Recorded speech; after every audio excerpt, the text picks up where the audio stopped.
In our first example, we would like to show you how to write a program that reads this input from a data file.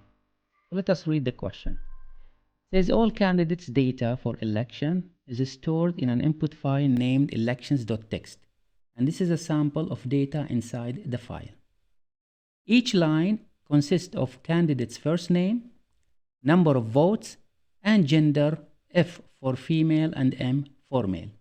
So as an example, in the first line, the candidate's name is Ahmed, the number of votes is 5,000, and the gender is male. The question is asking to write a Java program that reads the data from the file and does the following in parts. In the first part, it is asking to count and display the number of candidates and total votes. And this is a sample output for this part. To find the total candidates, this is a counting task. And to find the total votes, this is finding the sum task. In the second part, it is asking to display all candidates' first name, number of votes, and the percentage of votes. To compute the percentage of votes, you simply divide number of votes over total votes multiplied by 100.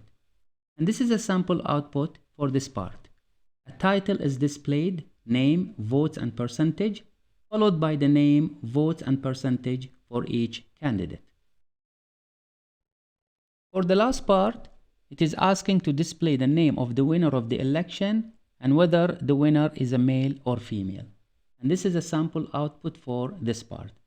So a message will be displayed for this sample that we have in our file that the winner is Jasim and Jasim is male. After understanding what is required in each part of the question, let us discuss some of the implementation issues.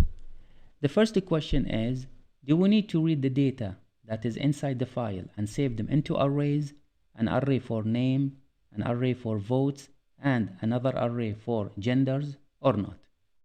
To answer this question, we need to see what is required in each part. Remember that if you want to do a certain task on the data, and if you want to pass over the data once, then you don't need an array. However, if you want to do a certain task and you need to pass over the data more than once, then you don't have a choice. You have to save the data into arrays. So let us see in the first part. In the first part, it is asking to count and display the number of candidates and total votes. So here we are counting and finding the sum. So there is no need to go over the data more than once. Simply you can pass over the data once and find the number of candidates and the total votes. We have already done this with Sentinel controlled while loop. We go over the data, we count, and at the same time, we find the total. So to do the first part, we don't need arrays. Let us read the second part. In the second part, it says display all candidates' first name, number of votes, and the percentage of votes. Now displaying the name and number of votes is not a problem. While reading, you can display them. But the problem with the third part, you need to display the percentage of votes, and to compute the percentage of votes, you need to divide number of votes over total votes. That means first you need to find the total, and then you divide number of votes over total votes. So therefore, you need to go over the data twice. In the first time you compute the total, and in the second time you need to divide the number of votes over the total votes for each candidate. So now we don't have a choice. We must save the data into an array. So therefore, the program needs arrays. For our next question is how many arrays do we need for our data? We are going to discuss two options. The first option is that we define 3 parallel arrays for each data. The first array will be of a string for the names, and the second array will be of integers for the votes, and the third array will be of characters for the genders. But we have to make sure that all of these arrays have the same size. And these arrays will work in parallel. What does it mean? It means if I know the index of one of the elements in any array, then we can use this index to access the elements of the other array. In the second option, we define a class that will have the name, votes, and genders as data members of this class. And then we declare only one array of this class. So which option is better? We prefer the second option because all data for a single candidate are made tied together and placed in one object. However, for parallel arrays, the candidates' data are separated in different places and saved in different arrays. So therefore, we are going to implement our program by first defining a class that will include the name and votes and gender for any candidate, and then we are going to create an array of this class. So let us go to JGrasp and do the implementation. Here we are in JGrasp. We have already prepared the input data file. We have typed the candidate's info inside the file and we saved it as elections.txt. To create a text file in JGrasp, you simply choose File, New, and you choose a plain text. To create a text file in JGrasp, you simply choose File, New, and you choose a plain text. Then you type the data inside the file, and to save it, you choose File, Save As, and then give it the name elections.txt. To save the time, I have already prepared a class for the candidates, and I have included the 3 private data members. One is a string for the first name, second is an integer for the number of votes, and third as a character for gender. Also, we have defined a constructor that will initialize all of these data members, as well as their corresponding getters and setters. For the main program, we have defined a class called candidates demo app, and we defined the main method inside it. So let us first define our data. We are going to create an array of type candidates. So we say candidates, which is the name of the class, and it is an array, and we are going to call the array candidate with a small letter C, and here we are creating number of candidates as an array. So we say candidate, but what is the size of the array? So how many elements we need to allocate for this array? Since we are reading from a file and save the data into an array, then we don't know how many lines we are going to read from the file. In other words, in advance, we don't know how many candidates information to read from the file. So therefore, we will assume that our program will handle maximum number of candidates, and accordingly, we are going to read from the file not to exceed this number. So we expect that our file can handle, let's say, maximum 500 candidates. So we will define a constant, and it will be public static final as an integer, and we are going to call it maximum candidates, which will be equal to 500. And we will use this constant for the size of the array. So now we are allocating this amount of candidates, and this is the maximum number of candidates that our program can handle. Next, we define the input stream because we are going to read from a file. So it will be a scanner, and we are going to call it nFile, and we will initialize it to null. Notice that we have already imported the class definition for a scanner, and also we have imported all the classes that are inside java.io, including the file class. So let us open the file. So we use a try, and inside try we try to open the file. We say nFile equal to new scanner, and inside we say new file, and the file name will be elections.txt, and we close the bracket for a try. Then we need to catch the exception, that is file not found exception, and we will give it exp, and inside the catch block, if there is an exception raised by the scanner, then we will print a message system.out.println, and we are going to say error opening the file elections.txt, and we are going to terminate the program.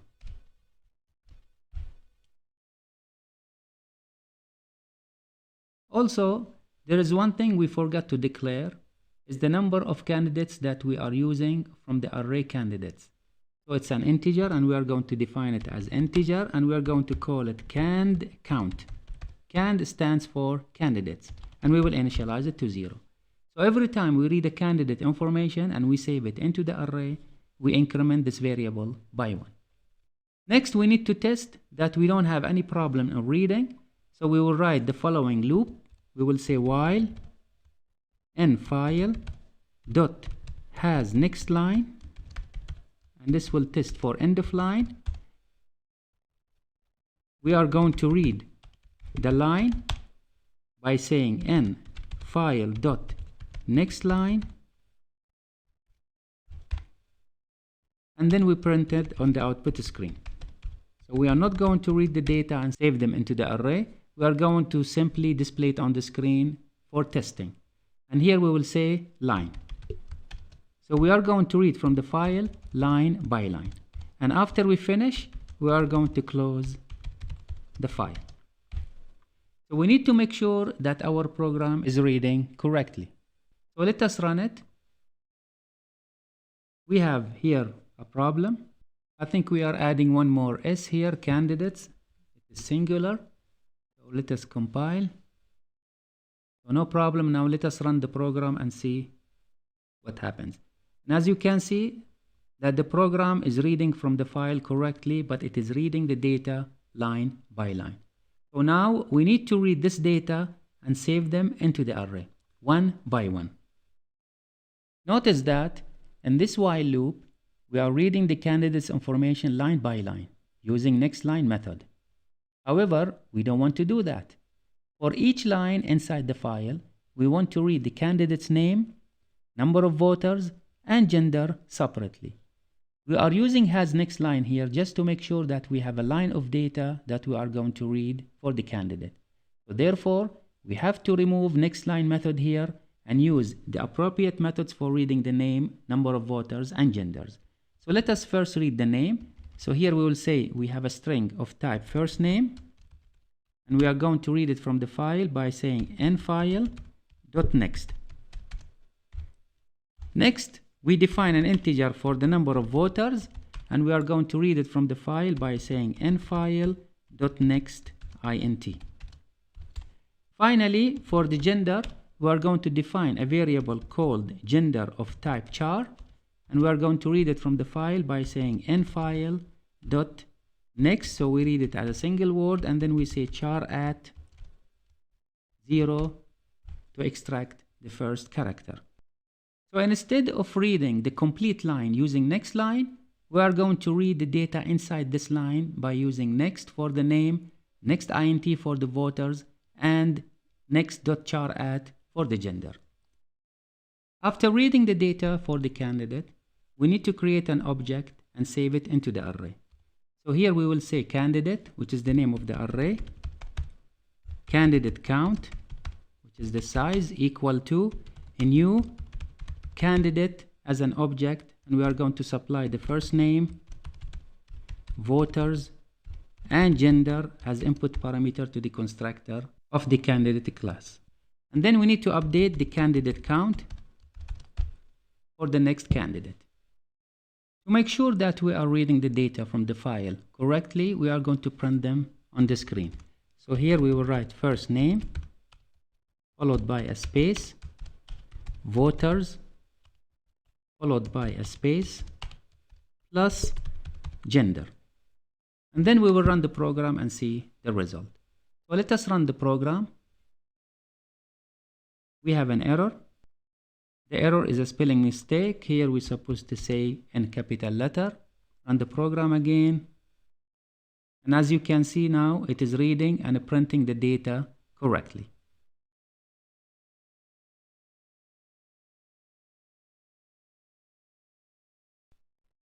Now the data for all candidates are saved into an array.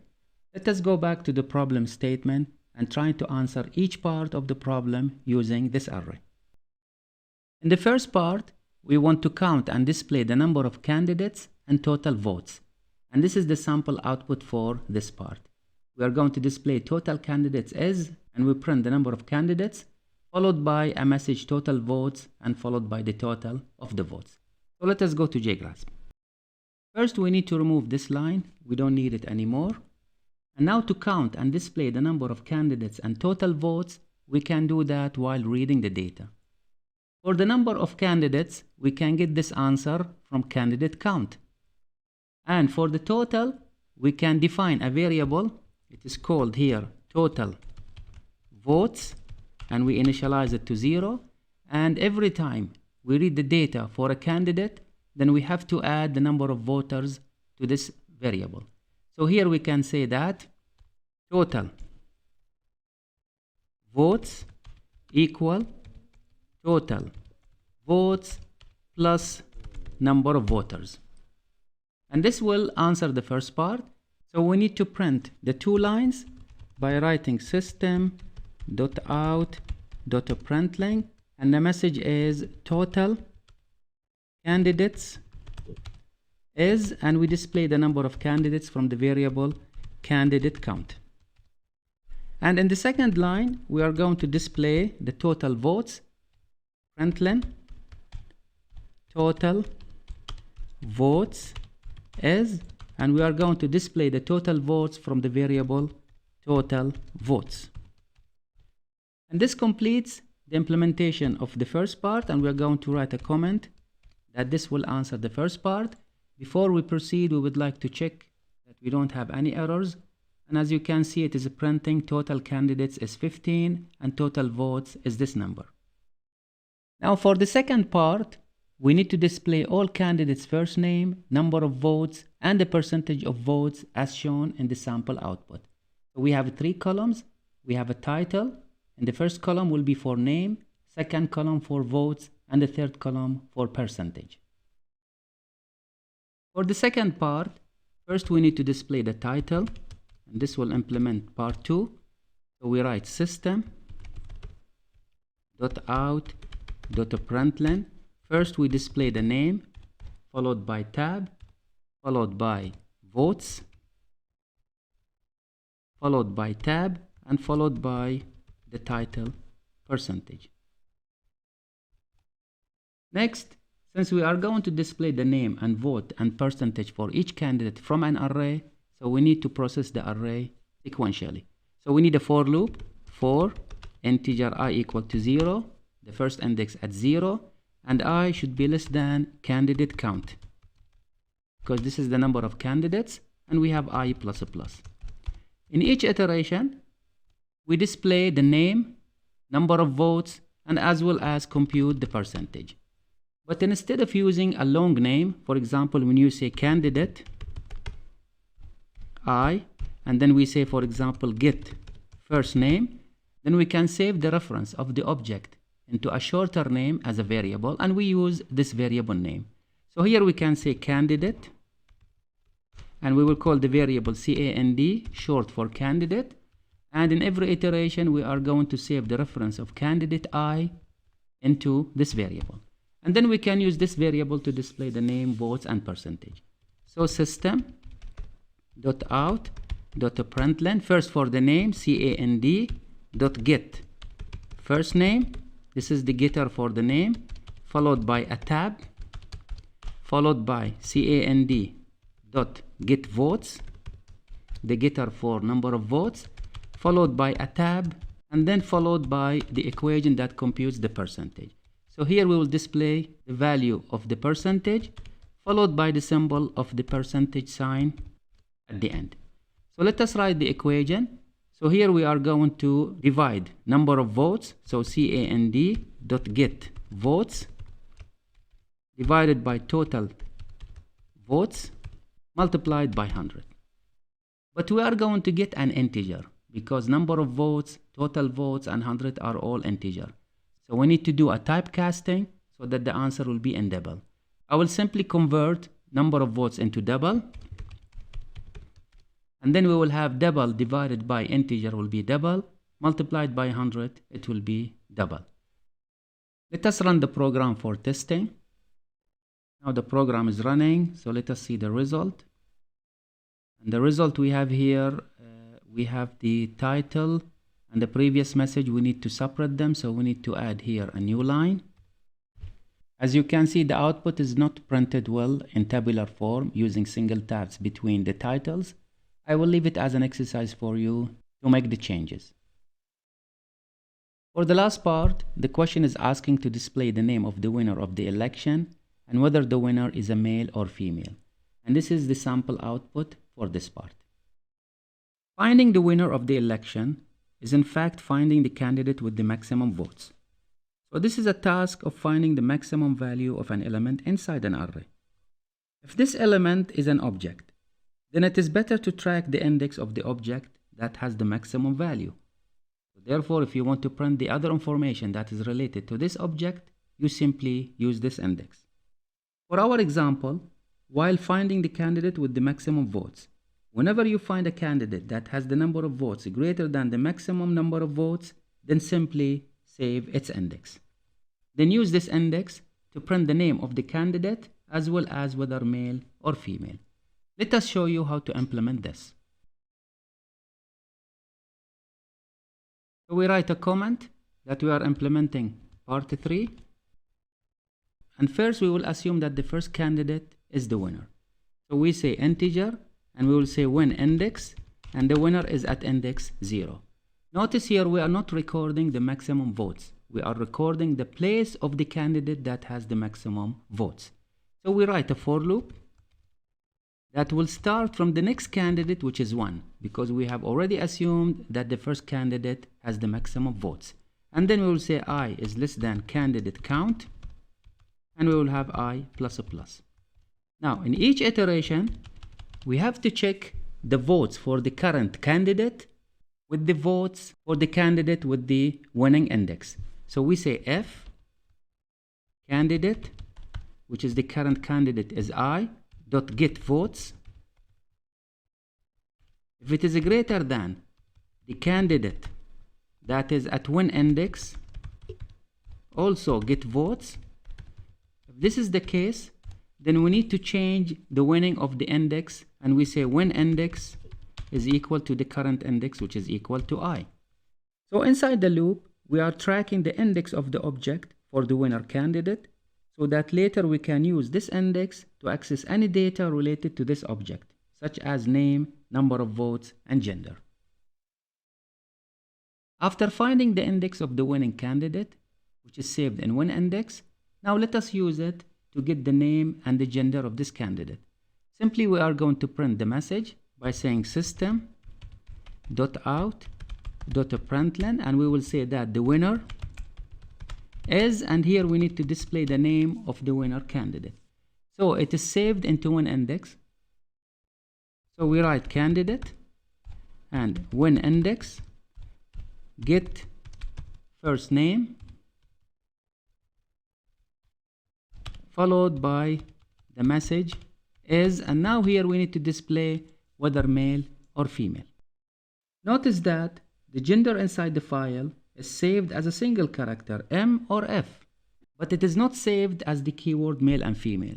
So therefore we are going to close this print statement, and we are going to use only print, and we will follow it by another print so that the message will appear on one line, and then we will say if the gender of the winner candidate, let's say M, so we say candidate win index, we get the gender. If it's equal to capital letter M, because the gender in the file we used only one letter, which is capital letter M, so there is no need to test for a small letter m. So if this is the case, then we are going to print system.out.println. We are going to print the word male. Otherwise, we are going to print system.out.println.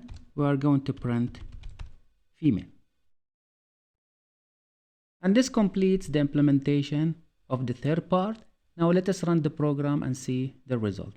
So now we are running the program. Let us check.